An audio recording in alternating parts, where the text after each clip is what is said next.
That may be the greatest catch I've ever seen in my life. Okay guys, before we get into the video, I know I say this pretty much every single time, but it's because I cannot really oversay it because it's truly, truly meaningful. I really owe everyone in here a big thank you, and not just for subscribing to the channel, not just for leaving likes on the videos and comments on the videos, but also for all the donations y'all been sending in the live stream as of late. What this actually allowed me to do is go out there, pay for a program to run on my laptop, where if you can tell from now on out, we are having upgraded videos where y'all been begging for it. Y'all been begging for pictures of players on the screen. And yeah, I'm going to be able to bring that to you from now on. You're not going to be able to tell in this one video, but also with the donations, I was able to order a better webcam that is on the way, should be here by tomorrow. So I think by today, I'm recording this the day before this is going to be uploaded. So just full transparency. Tonight, Saturday night, when we live stream, I will have the new webcam. Y'all will be able to come in, check it out. Hopefully everything runs smoothly. But yeah, so I just owe everyone a massive thank you for liking the videos, for subscribing to the channel, leaving comments, making donations. Y'all are the ones improving the channel. And guys, I could not be any more grateful.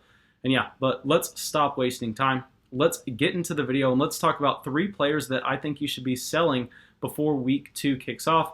And I think that I have a pretty good grasp on this just because I've been hanging out with y'all in a live stream pretty much every single night since week 1 ended. So I kind of have a good sense on how the community feels about these 3 players. And especially with our fantasy football group chat, there are over 1,000 people in that fantasy football group chat. So I mean, literally 24/7, I am constantly hearing different opinions about different players. And these are some main guys that I just disagree with. And I think that we should be going out there and cashing out while their value is hot. Starting off with Darius Slayton. So yes, Darius Slayton looked fantastic against that Pittsburgh Steelers elite defense in week 1.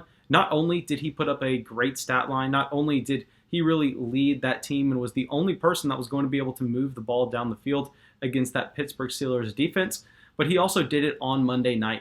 And we have to understand that if a game goes on a Monday or a Thursday or even a Sunday night, when everybody in the country is going to be watching it, and every single fantasy football player is going to come away with their own opinions of the players that they saw.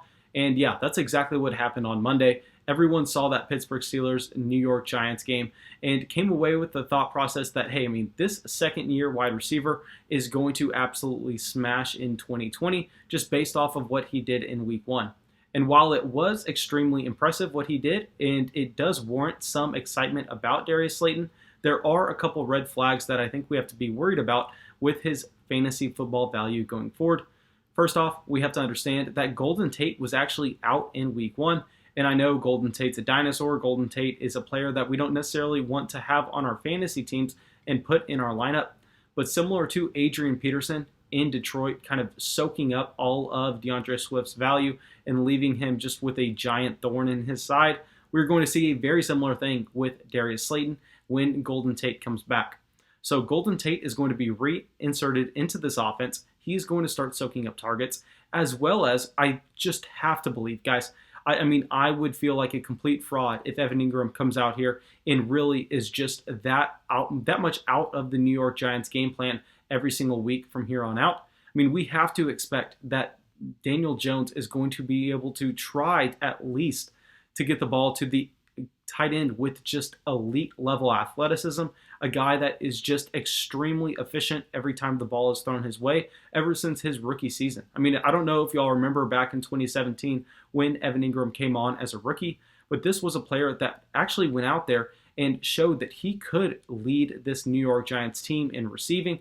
I know that not everyone here plays Dynasty Fantasy Football, but essentially Dynasty Fantasy Football is where you keep a team year over year over year, so younger players are more valuable. And Evan Ingram was the tight end #1 overall, ahead of Travis Kelce and such, because he looked so dynamic in his rookie year, and he's continued to show us that he is that elite level talent when he is healthy. Obviously, his concern is staying on the field, but for now, Evan Ingram is on the field, so I truly believe that he is going to begin to get more involved in this New York Giants game plan. And then we look at their running situation.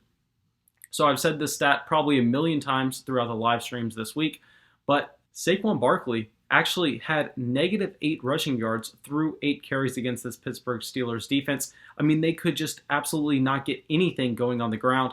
And I know a big part of that is how piss poor the New York Giants offensive line was. I mean, it was atrocious watching them on Monday. Everybody in the country saw it. And I think that there is not necessarily too much room for growth. I know that they did go out there, spend that first round pick on an offensive lineman. Hopefully he can begin to develop and really begin to help Saquon Barkley here. But really, we have to understand that I think that what we saw was just a massive, massive mismatch, and that this Pittsburgh Steelers defensive line is one of the best in the NFL. I think overall that Steelers defense may be the #1 defense in the NFL in 2020. So I think that this New York Giants team is going to get back Golden Tate, who is going to hurt Darius Slayton in terms of how many targets he's going to get. And I think that they are going to look to get the ball more towards Evan Ingram, and they're going to look to establish their running game. So Darius Slayton, I just think that if you can go out there, if you can sell high, I mean, he's a player that I'm definitely willing to cash out on. But let's stop wasting so much time with Darius Slayton and get to our next player in Chris Carson. So y'all know I'm just going to come out right away and say that I do have a big bias against Chris Carson. I mean, over the past 2 seasons, I was the guy going out there and betting on Rashad Penny. I was just that guy that was just screaming, hey, draft capital, draft capital, draft capital. The Seattle Seahawks are going to want to get Rashad Penny the ball. They're going to want to put him in their game plan. And man, I was wrong. I was just flat out wrong. But now we have to reevaluate. We have to go in there for just try to stand at a neutral stance in 2020 while looking at the Seattle Seahawks backfield situation. And while, yes, Chris Carson went out there and he actually put up a very great fantasy football game in Week 1 against the Atlanta Falcons, I will say a couple of things. One, we've seen that the Atlanta Falcons have been the worst defense in terms of giving up receptions to the opposing team's running back. I mean, just year over year. For the past 3 seasons, they don't even care to guard the running back out of the backfield. I mean, you just look at the percentage of successful passes that go that way. It's just hilarious what that Atlanta Falcons defense decides to do. And also, what we have to pay attention to from this Week 1 matchup is that Chris Carson actually split the carries with Carlos Hyde. So this tells us a couple things. One, maybe Chris Carson is just not fully healthy coming back from that hip injury. And 2, maybe this team actually really likes going out there and pounding the ball with Carlos Hyde, who is not by no means an exciting fantasy player, by no means going to be efficient with these touches. But we know that the NFL coaches have their reasons. They want to go out there, give the ball to the guy that's definitely not going to fumble, while Chris Carson in 2019 had a ton of fumbling concerns. So I think that for the beginning of the year, we can actually see Carlos Hyde and Chris Carson split touches, and we know that Chris Carson has never really been a pass catcher. So I think his use in the receiving game was mainly based on his matchup in Week 1. And if he's going to be splitting carries with Carlos Hyde for the beginning of the year, that's a situation that I'm trying to avoid entirely, especially when Rashad Penny comes back from his own injury after he can get off the PUP. Maybe in year 3, a running back that has showed to be effective every single time he's touched the ball in the Seattle Seahawks offense will be able to come in and take advantage. But lastly, let's get to our third guy that we are going to try to sell high on, and this is going to be John Brown. So yeah, John Brown looks like he was a fantastic value in fantasy football drafts in 2020, and because of that, we've seen his fantasy value drastically skyrocket to where it is now. And I have a couple things with this John Brown situation, as I did with our first 2 players. One, John Brown played in a matchup in Week 1 that was just a complete smash spot. I mean, this New York Jets defense is decent against the run, but against the pass, they are just laughable. I mean, we go out there and we see that Josh Allen really has almost, I want to say maybe a career high in pass attempts. What they did is they ran 4 wide receiver sets just all game. They gave the ball in Josh Allen's hands every single play of the game. And they said, yeah, man, go out there and rush it if you don't see anything, but we're going to spread them wide and we're going to get our wide receivers in the game plan. And we see that really worked out for both John Brown and Stephon Diggs. And I really hope that you cashed in on those fantasy points in Week 1. I think that we can actually see a similar thing in Week 2 for both wide receivers.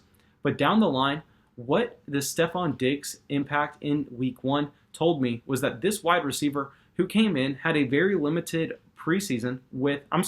training camp with Josh Allen, and absolutely no preseason, can come in here, establish a connection right away. He does not lead the team in targets because John Brown was that #1 option, but how long until Stephon Diggs? I mean, who the team went out there and gave up a first-round pick to go get, something we rarely see in terms of NFL trades. I mean, I think that we are going to eventually see this passing volume come down in Buffalo, and we are going to see a higher percentage of the team's targets go to Stephon Diggs after really showing that he is that alpha wide receiver in week 1. He can transition situations and be effective right away. So John Brown, really, I think that you can play him in week 2. You can hold off on trading him right away, especially with him coming in. And I was a little bit worried about the hamstring earlier on this week, but I think that it looks like it's going to be fine for Sunday. So John Brown, maybe you don't have to necessarily go out there, trade him before week 2 kicks off, but if he has another big game against this Miami Dolphins team, I think then I would look to cash out. But thanks, guys. I really hope y'all enjoyed the video. I really hope y'all enjoyed this new video format and it was easier for y'all to follow along. Like I said earlier, it's 100% because of y'all. I mean, y'all have just done a fantastic job supporting this fantasy football channel. And I mean, we may be the fastest growing fantasy football channel on YouTube, and it's because of y'all. Yeah, that's all I got for y'all. Have a great day, and I really appreciate y'all.